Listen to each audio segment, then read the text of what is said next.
Tenemos que hablar de Adrián. Vuestro hijo no es como los demás. Tiene algo que lo hace diferente. Algo realmente difícil de explicar. Mamá, ¿por qué no soy como los demás niños?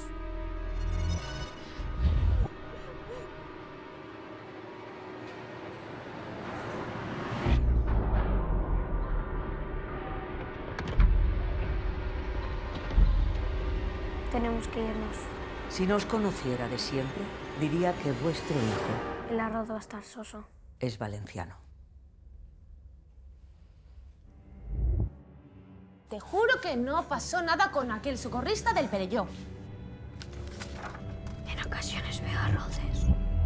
Arròs del senyoret, arròs al forn, arròs amb costra, arròs negre, la paella... ¿Y a un cabàs? ¿Qué es un cabas? ¿Eres tú el que le enseña estas cosas? Porque yo no sé por qué habla valenciano, pero lo habla.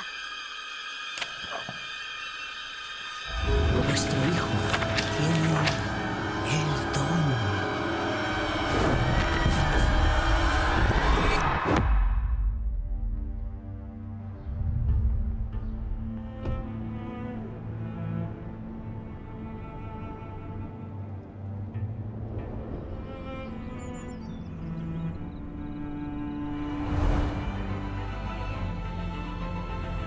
A mi m'agrada molt l'arròs de rojos, pero la especialidad de mon pare es el de fesols en naps. ¡Oh, qué suerte! Mi padre cocina la paella en vitrocerámica. Ya estás en casa.